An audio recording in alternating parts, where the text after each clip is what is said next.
want to come back to the simple problem we had here from the beginning, where we wanted to cut a cylinder into a cube, and to demonstrate how we can work this out with the subdivision surface modeling approach. As you would see in this video, that's although it's a simple kind of problem, it's kind of a tedious process to get it working. So that's a bit of the downside of subdivision surface modeling, and as I mentioned before, it's quite a process to really understand and learn it. But anyhow, it gives you a large amount or a large degree of freedom, and so if you want to go deeper into modeling, it's actually worthwhile to learn a bit about subdivision surface modeling.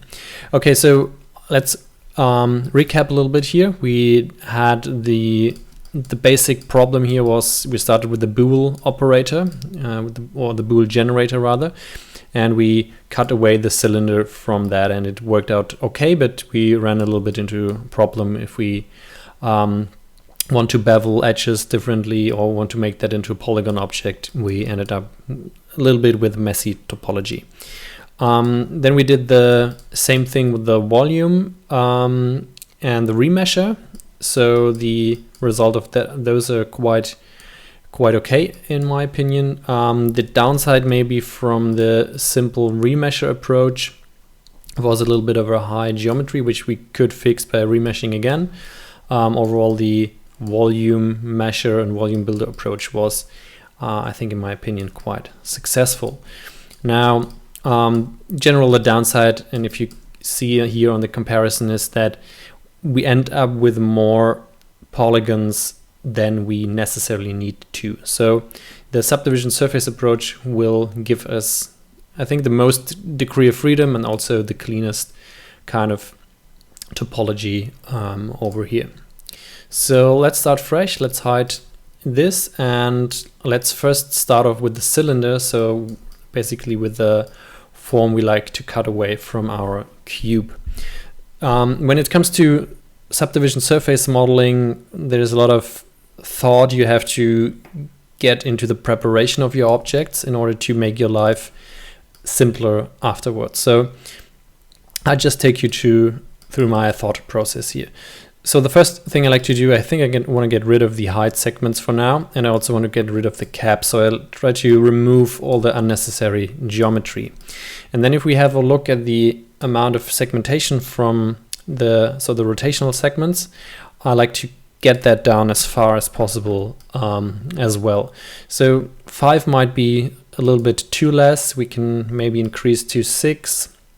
But what I like to achieve basically is twofold. The one thing I like to achieve is I want to have like a center kind of edge over here on the x direction, or at the end of the x direction.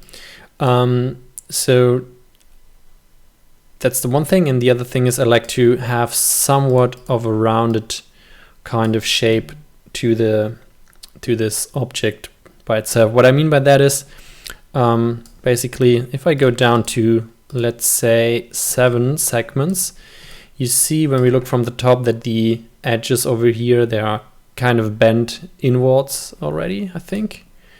Maybe from the top you see, if we have a look, let me add a cube here to make that a little bit more easy to understand. So what I like to do is I like to line up edges probably. So as you can see, this or those two edges, they bend inwards already. So if I increase this to, let's say, 8, you see we still have the inwards bend. And if I go up to, let's say, 10, we really get this kind of where it goes to the inside straight, and then we have the rounding, so we get a nice rounded kind of shape in here. So I think that's the thing I like to go with. Maybe we increase this a little bit, and from the height I can also reduce this a little bit and move that to the top over here. So as I mentioned, I like to line up the things properly, so this will make the merging of those two things later on simpler. So the idea is to create this kind of helper shape and then merge the cube and the cylinder together until we get the final result. So let's make the cylinder editable. Let's hide the cube for now, and we can get rid of those front parts over here. So make sure you don't delete too much. That's like this. And then as you can see, our normals here are inverted. So the inside is blue, the outside is yellow. With the quick command of U and R, we can invert that. And this way the normals will face in the correct direction. Now let's get back to the cube over here, and let's move the cylinder up just a tiny bit so we can figure out how much segmentation we want on our cube. So the main kind of thing we like to pay attention to here is the segmentation in the Z direction. And what I like to do is I want to have like this center cut over here, and that's my dog in the background. Please ignore her. And so I like to have a cut over here, or basically I want to have a cut for each edge of our cylinder. So I increase this a little bit, and I think we have to go to 6. So this will match up with this, this will match up with this, and then we also want to introduce a few cuts here on the X direction. So this one will go to this part. Let me pick the doodle here for a second. So this point we will merge this with this point. Then I think this one will go up, this one will go here as well, and then maybe this one will go here and this one will go here. I don't know if this will work out, but let's try out. Otherwise we could maybe go 6 by 6. Maybe this will give us a little bit more freedom. Yeah, let's go 6 by 6 for now. And we don't necessarily care for now on the Y direction. So let's make that editable as well. Let's delete my doodle and let's move this down again so that it lines up properly. All right. So then we go to the cube. We make that editable. We start off on the top here and we will delete those inner 4 quads. Okay, that looks fine. And then we switch, we select both objects. We switch to point mode, and then we use the stitch and sew tool. That's that one. And then I like to stitch and sew points together. So I think I have to line that up a little bit more precisely. So let's go in the front view, move that cylinder up so that it's at the same height as our cube, and then go back, and now back to point mode, and then back to the stitch and sew.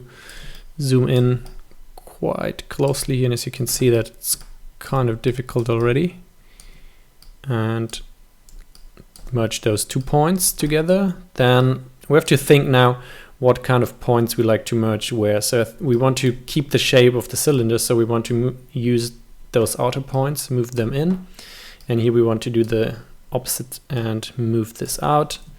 And then here, as you can see, our cylinder is a bit far out here, and this would lead to a problem later on if we go to the outside here. So let's line that up. We select all the points we need to, the ones on the bottom. You can deactivate visible only when you're on the brush selection tool. So just to make sure you select all the right points, and then let's zoom that up and move it to the inside. Okay, so that's a bit of tidy up we had to do. Back to the first deselect everything, then back to the stitch and sew tool, and then we stitch and sew that together. And now we need another cut down here, so we go to the line cut tool. K and L is a shortcut. Maybe we do that cut over here, so we are probably lined up like this. Okay, and then back to point mode, deselect, stitch and sew, and then like this.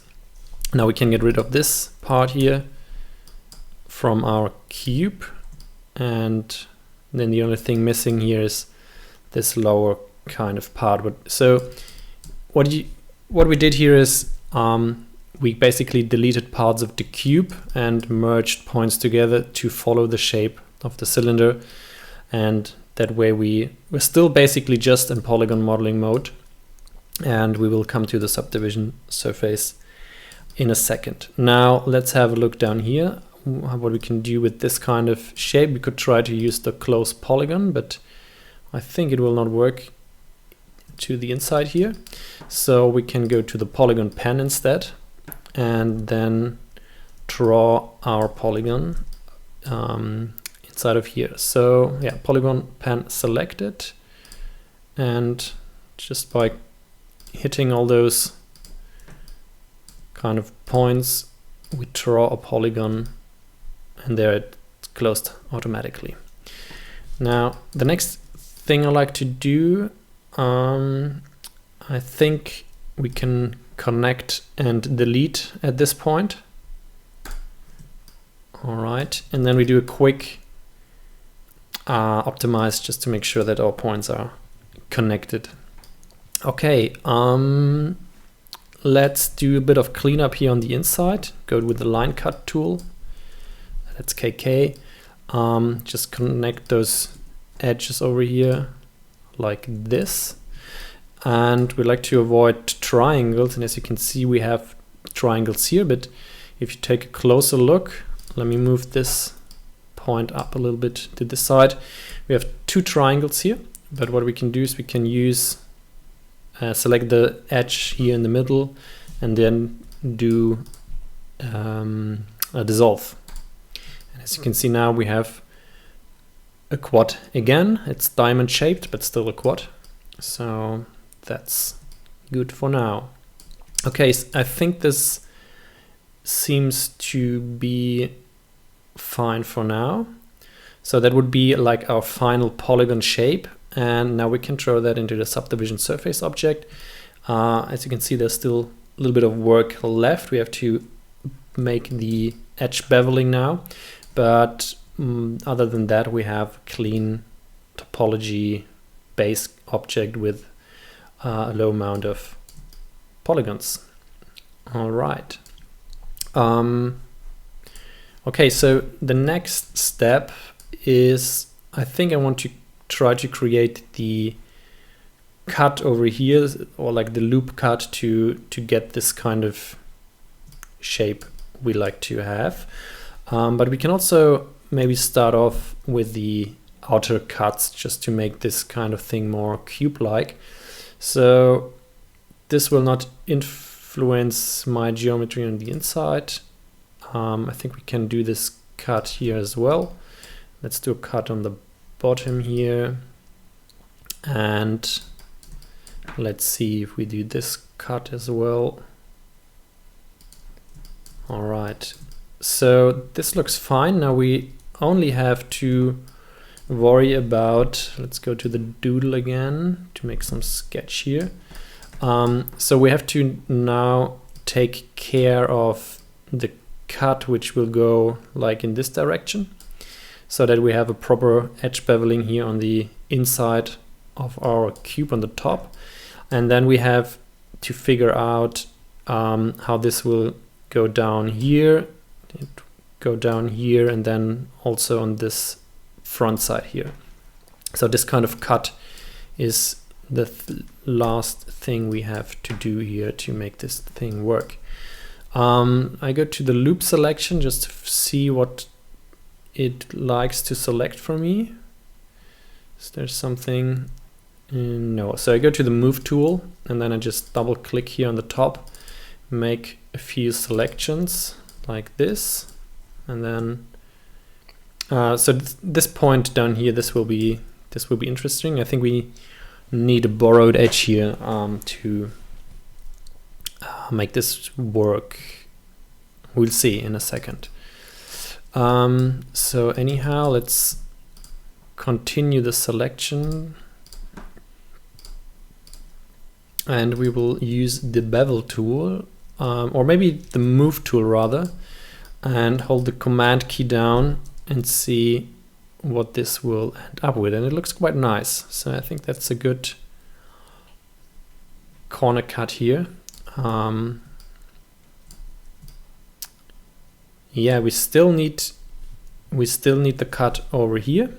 So as you can see, if I activate the subdivision surface object, the rounding here on the inside, that's too much, and it's because we're missing one final cut, and that's the cut over here. And this way we get a nice rounding on the bottom as well. So let me deactivate this. So basically, I think we could more or less stop here, and we would have a nice object, but we can do a little bit of cleanup down here. And as you can see, we have two edges which are pretty much the same thing. So let's go with the stitch and sew and make a little bit of an optimization here. In this case,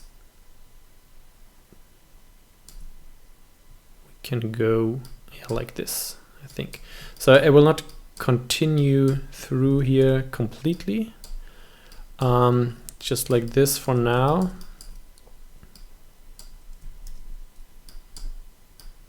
You get the idea, it's a little bit of manual work here to get that working, but let's have a look at the front to see if we can also kind of optimize this a little bit further. I think maybe if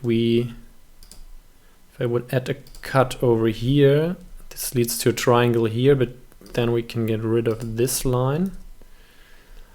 And we have a quad over here. And I don't know, I see there's something still missing. Let me go back here a second. And let us line up those points here on the bottom. So they're, like you see, they're a little bit bent to the inwards, but we can just scale them to the outside so that those lines go straight down. So still one thing is missing, and that's like a loop cut around here on the inside.